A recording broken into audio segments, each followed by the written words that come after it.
Good morning, everyone. Can I get a mic check, please?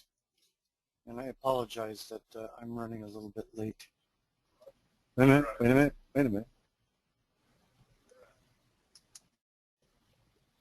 Good morning, everyone, and welcome to the pre-market analysis and live trade plan setup for Friday, August the 22nd, 2014. Thank goodness it's Friday.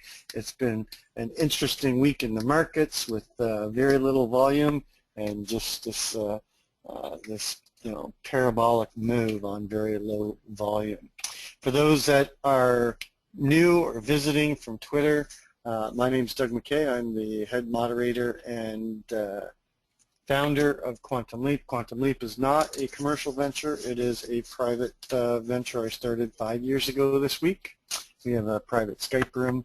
If you're interested in checking out the Skype room, you can send me a contact request on Skype at Doug_McKay. I'll be the one from Windsor, Ontario, Canada.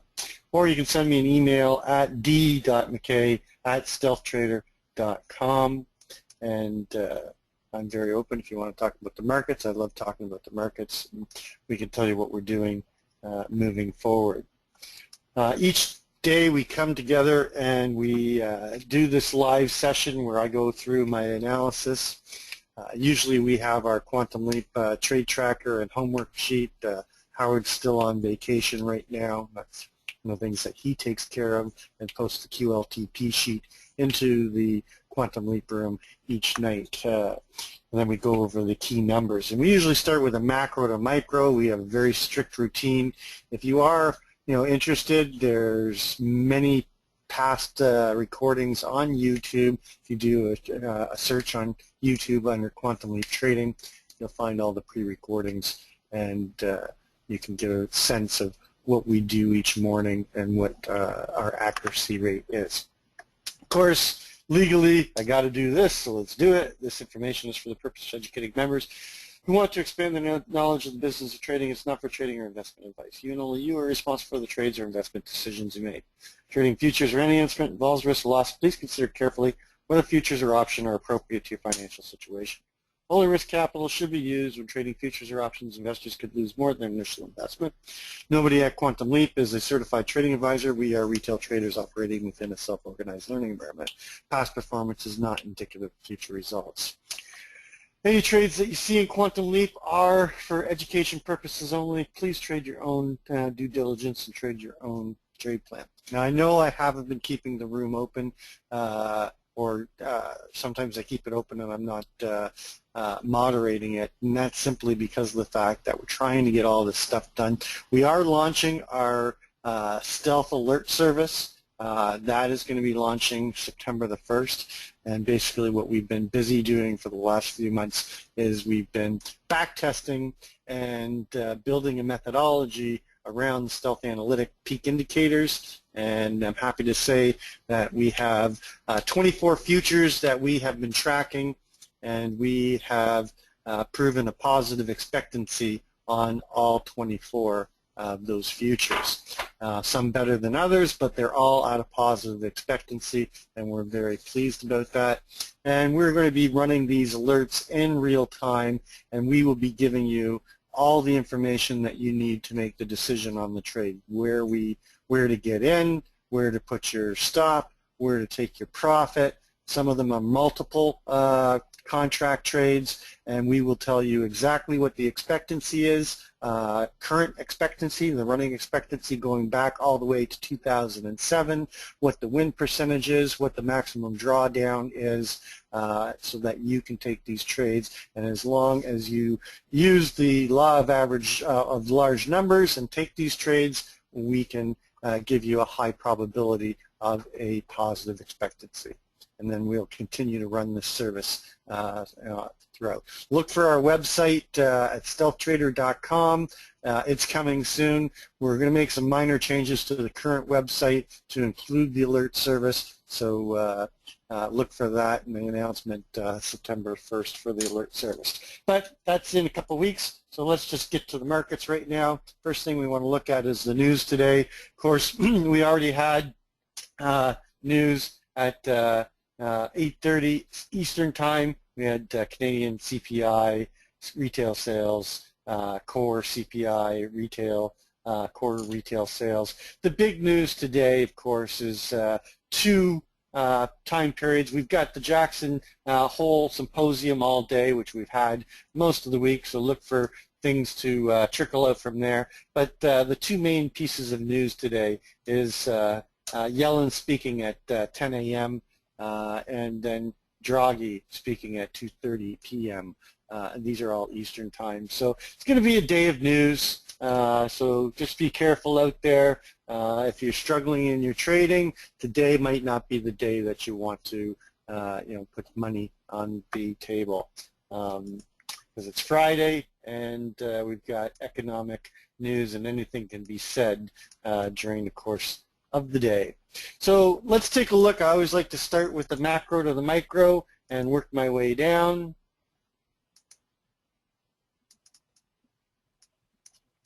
Sorry, I, again, wasn't completely set up. I don't want that one. This one.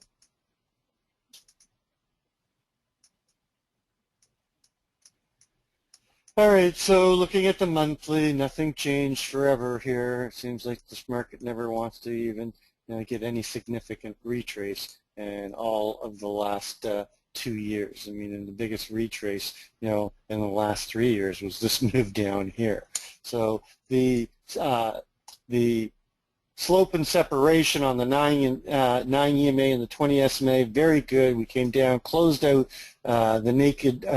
the technical gap that we had here, and we've gone up and made all-time new highs. We're currently trading at 1987.75. On the weekly, not much different. We had a little bit of weakness. We came down and tested the 20 SMA, and then we popped up above and continuing the trend, and we're getting slope and separation. So the trend is very much intact on the weekly. On the daily, well, we had this down move 2 weeks ago. Looked like the market was going to roll over. I was saying no, it's not rolling over. We're simply going to go back down into that 1914.50 area, possibly test the 1900 to pick up buyers for a move to go up and make new highs. So there's still way too much auction to be repaired above us, and I didn't believe that they were going to get that close to within 15 points of the 2000 and let it go. And I still believe that we're going to see those 2000s. Now, on the daily, we have gone parabolic, and we've moved too far, too quickly on low volume, and we created this technical gap. And you can see yesterday, or so far today, we're trading basically inside of yesterday. And that's the same thing that I talked about in my synopsis on the Russell. So I'm looking for a little bit of a rotational day. I think we're going to, depending on what Yellen says today, hey, if Yellen comes back and says that it's QE forever, or is going to give a further timeline on tapering, we could see a pop in the new high because we are holding value, fairly decently up in the high 1980s. But if she says something that the market doesn't like, this is a perfect opportunity to get a bit of a retrace today. So it's going to be, that's what I'm saying, if you're struggling in your trading, today's not going to be a good day to try to put money on the line unless you're very strict with your rules and you're able to know what you're going to do at each level. And hopefully what I do helps you do that. So let's continue on. In terms of the geometrics on the daily, we're back inside the upper or the longer-term upward sloping fork, and we're in the upper channel of the intermediate upward sloping fork. There's still no opposing forks that I can find that make any sense. So to me, that's an indication that we're still not done with these highs. I don't think that we're going to get within 8 points of 2000 and they're going to let it go. But that doesn't mean that we're going to do it today because we just, keep an eye on your volume. Volume's going to be very, very important today. If you see the OTF stepping in and you seeing strong selling, and you're seeing your delta, drop dramatically, and you see the VIX or the VX volatility popping. Watch bank as well, the bank Nasdaq. It'll give you a little bit of clue. Anyway, there's really not much the geometrics telling us other than that there's still more upside. I don't think we're going to see a move up to 2012 to test the upper line of the lower fork and of the shorter time frame fork, and I don't think we're really going to go all the way down. Well, 67, and a move down to test the lower line of the longer term fork actually puts us right near that key level, that 1967.25, the former microcomposite VPOC. And I keep saying that that would be actually a necessary move to go down there, see that microcomposite VPOC, and I didn't even check it yet this morning if it shifted. I doubt it shifted. So let's go take a look at it. Before we take a look at it, let's just go and let's go take a look at the shorter time frame, the intraday trends. You can see on the not the weekly, 4-hour trend should very much be intact right now. Yeah, getting a little bit of slope. Losing a little bit of slope, losing a little bit of separation. We're holding the 9 EMA, 1987.25. We get below a move down to test the 20 SMA, brings us down into that 83, but I'd be looking more at that 81.75 level. On the 30-minute, little bit of a downward trend, but it's not that strong right now. That move overnight down. Was that off the news? No, it was 6 o'clock. I wonder what was going on there. A little bit of volume coming in there, but they came down into that 83, and then they bought it right back up. But we are seeing a little bit of weakness here in the 30-minute. Let's take a look at the 5-minute. 5 minutes just telling us consolidation, sideways, chopping back and forth.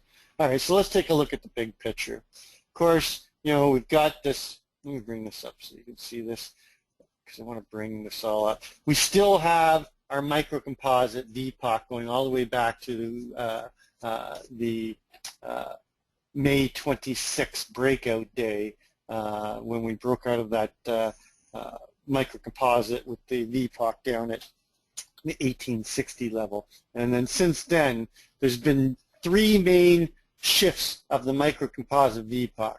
The first main shift was the move to 1953.75. Then it shifted up to the 67.50 area, and then it shifted up to the 71.75.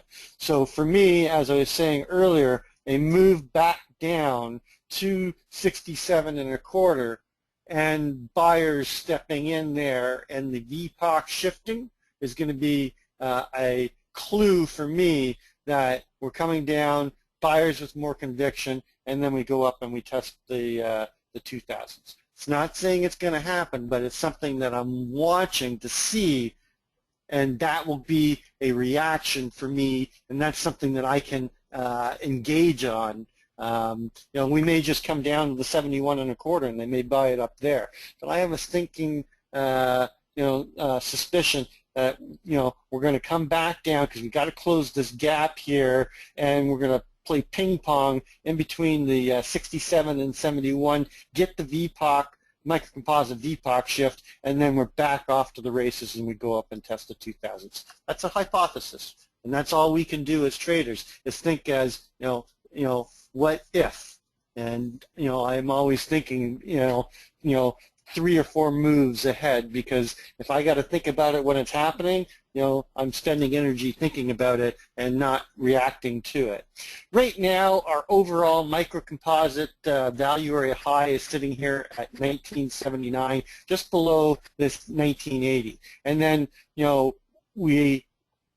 our main target above, this week was this 81.75, because that's where they tried to hold value the last time they made that swing high at 1985.75, and they just blew right through it, but we hit it, and we just continue to go up. Key today is going to be this 1986.25 area. If we break below this 1986.25 area, I think you're going to see some weakness coming in. I think we'll actually see a test of the low, down at that 1983.50. We just put a low in the Globex at 1983, so I think you've got a decent trade there. And then, if we get below the range low of yesterday at 1983.50, then I'm looking for a continuation down to this 1981, 1980. And then it'll be at that point in time, we see how much weakness comes in. And if you just don't see them buying it up, we could see a bigger move down to test the 76.75 and possibly get down into this double distribution area between 71.25 and 67.25. So let's take a look at the overnight, start bringing our numbers over. So our overnight high is 91.50. Our overnight low is 83, so right near the low from yesterday, just 2 ticks below. The current, you've got basically a triple distribution overnight. Our close from yesterday was 1989.50. I would say that we are, neutral to net short on inventory. Basically, we're net short, but we did see some distribution above the open from yesterday. But I would say that the overall inventory overnight is net short. Our current overnight VPOC and where we're holding value right now is 1987. Our VPOC 87, which is basically sitting right on top of yesterday's value area low at 1987. We don't need this anymore. We know what we're looking at here, and we're looking at holding. So right now, if we opened exactly where we're at, we are opening up outside of value, but inside of range. And I'm going to be using this 1986.25 to 1987. You can see the LVN, from yesterday is here at 86.25, and then you've got your value area low at 87. So my trade area on the open is going to be between the 86.25 and 87. So it's the same thing I always talk about.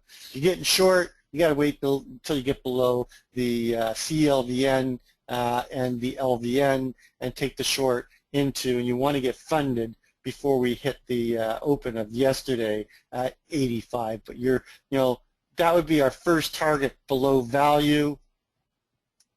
But I'd be really looking for a move down towards the low from yesterday at 83.50 and the overnight low at 83. So that's going to be a major. I'll be looking to see if any responsive buyers step in at that point in time, because if they don't step in, I want to put the pedal to the metal because I'm expecting to move with a break outside of range and outside of value down to this 81.75. You got a naked, let me just get this from yesterday. You've got a naked VPOC still down there at 80.50. So I'm going to target 81.75 because I want to front run this, but like I said, I'll be pressing the pedal to the metal to the short side because I'd be wanting to keep one running for a move down to this 80.50 with a little bit of support and the other side of balance of around that 81.75 at 1980. So basically going to be right there below that 80.50.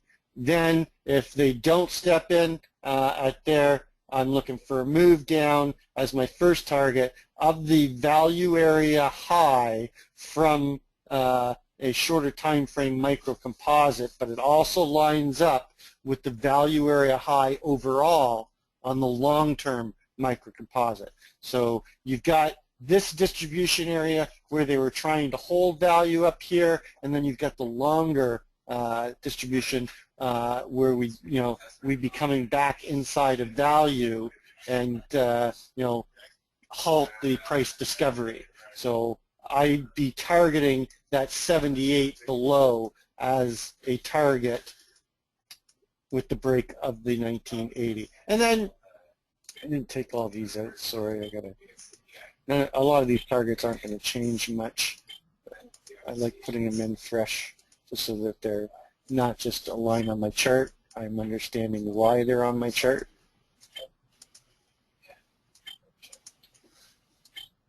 Sorry, I did get to my desk late today. Seems to be a theme this week. All right, so below that you've got the 76.75 area. That's a key CLVN for me, and anything below that takes me down to my main target, extended target below, which is down here at 71.25.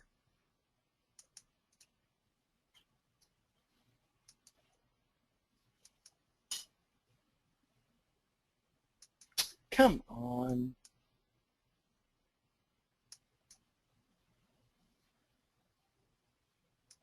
And then the other side of balance of that is this 1970. And anything below 70, I'm looking for a move down to close the gap at 67.25. And the main target, which my hypothesis is we come down, we get a microcomposite VPOC shift down to 67 as buyers step in to hold this, and we play ping pong back and forth. The lower side of that balance is going to be the value area low down here at 62. I was looking at 61.50 again, but I think the value area will give us a stronger reaction, so I'm going to be using that at 62. I mean, you can basically say 62 down to 61.50. What's the difference, right? What's a couple ticks amongst friends? And then below that, there is, the 59 again.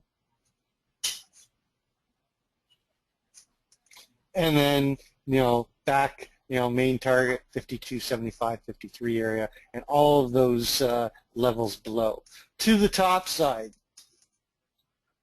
if we get and we hold inside of value, look for a move to take out the naked VPOC here at 89 and the naked close at 89.50. And in this area, I'm looking for chop around this 89 as they mature the option here and accept value, and with the push to the upside, the 80% value area play and destination trade up to test the value area high at 1950. But I'm telling you, inside of here, there's really not much you can do to trade. You might want to trade yesterday's VWAP at 88.25, and there's a little bit of an LVN here. But to me, and I always say, when I'm giving trade recommendations, I would rather take the safer trade, and the safer trade is at the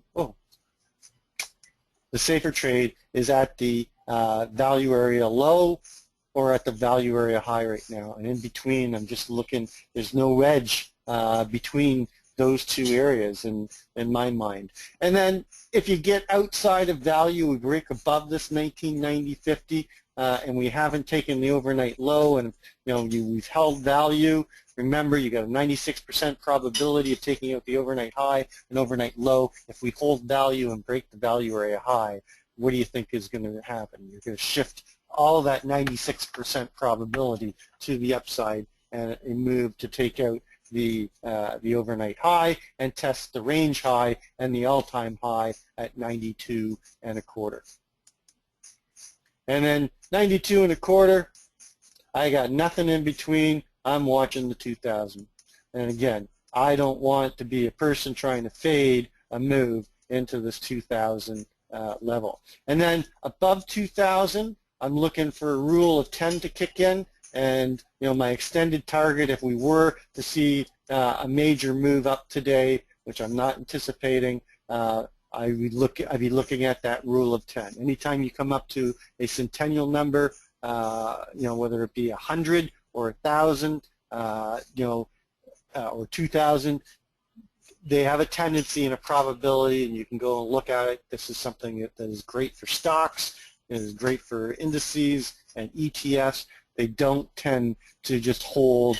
They have a tendency to blow through by 10 points or 10%. So that's what I'm looking at in the ES. I want to take a quick look at their Renko with Keltner, because that can give us some guidance above today. Where is it? Where's my Renko with Keltner? Why is it not coming up? ES, because I'm clicking on the wrong chart, sorry. So right now, just downsize this a bit.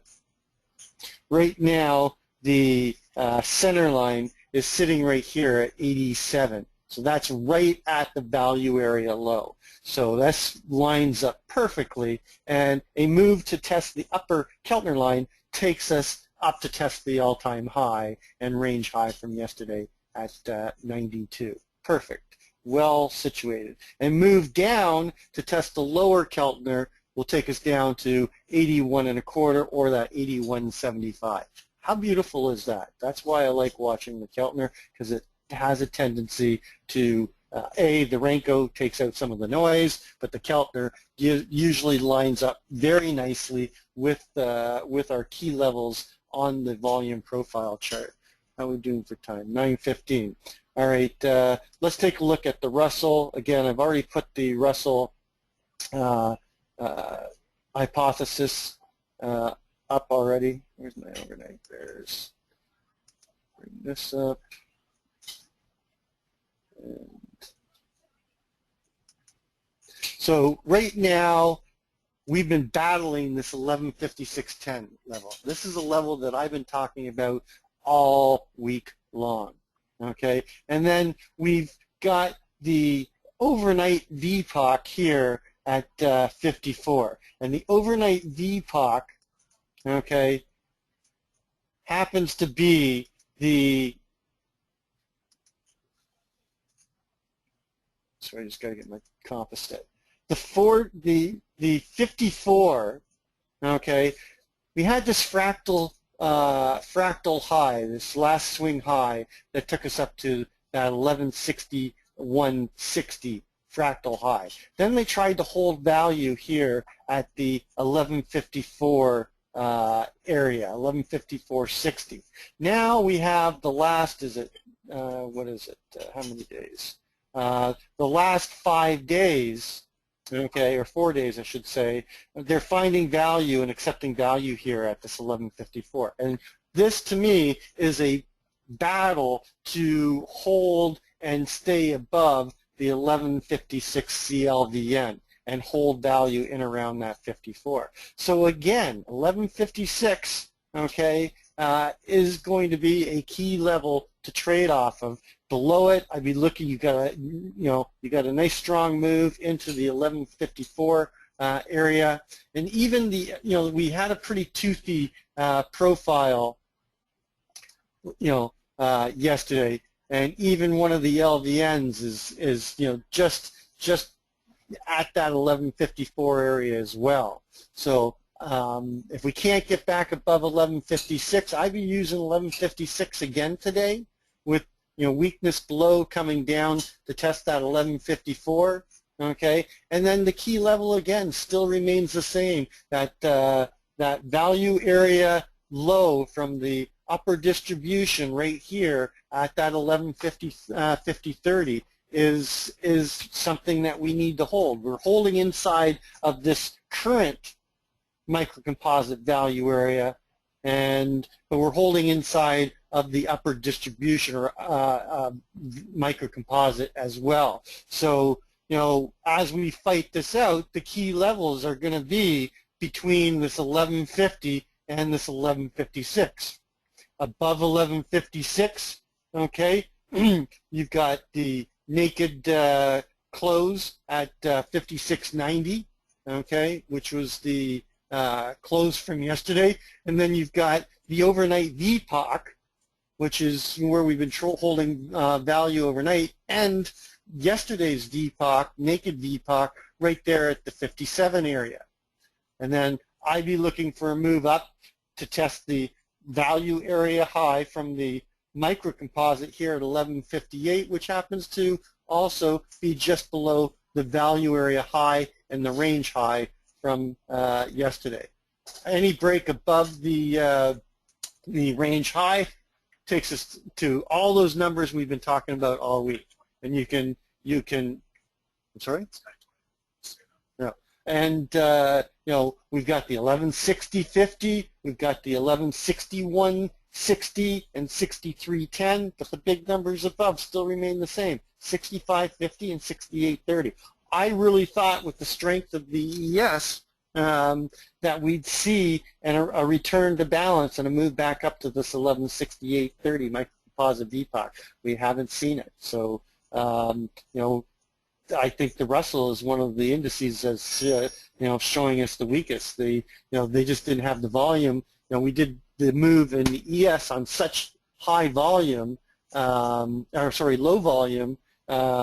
We just didn't have the conviction on the Russell. So I think, you know, the Russell is maybe telling a story that we're going to see this a little bit of retracement back towards that 1967. 50 in the ES, and I think a move. So the numbers above today, above 56, 59, 61, 63, and 65 and 68, with, you know, any real strong move up to that 70, 80 to close the gap, and a push to test the other side of the balance around the 68.30 at 1176.30. I think that that's a fairly decent move, and we'd have to have some very strong news coming out of Yellen, and then a push in the late afternoon if Draghi says something everybody likes. Below 56, you got 54, then you've got the 1150, and you've got the overnight low down there at 51.20. Now remember, you look at this, the low from Globex at 1151.20 is exactly the same as the value area low from yesterday as well. So any true weakness and failure to get above the 56, I'm looking for a move down towards that overnight low and a test of that 1151.10, and then of course the big number being 1150.30. Gold, well, I'm not happy with gold right now because I took close to a month building this swing position. I still haven't been taken out of it, and if I get taken out of it, I still make some money. But you know, I wasn't liking the fact. I thought, you know, this 1288 was a key area that we needed to hold, and if not, I was going to get in trouble. We're coming back down right now. You can see we're, you know, back down, trading in around this 1275, where we accepted value before we made the big move up. This is a key level. We got to hold this. Otherwise, I think I'm toast on my swing long. But, you know, we put our stops in, and my stop is at 1166.20. My Theo is all the way down at 1243. So, I mean, I'll get paid. I just won't get paid what I want to get paid. You know, now, if we get above the 1281.30, I think the trade today, if we get a strong move in gold, I'm not anticipating it, but if we do, gold doesn't tend to like to move on Fridays much. I'm looking for a move back up into the 1287, 1288 area, with possibly a move to 1291. A great trade, if it sets up, will be the break of 1291.30 to the upside, because you've got the composite VPOC going back to 2008 up here at 1296. If you know, there's not a lot I can give you to the downside until we break the 69, and if we break the 69, get short into my stop and I'll be sitting there. You can take me out. Anyway, that's what I'm looking at in gold. That's going to complete our morning pre-market session. As always, trade well, trade safe, and we'll catch you on the flip side.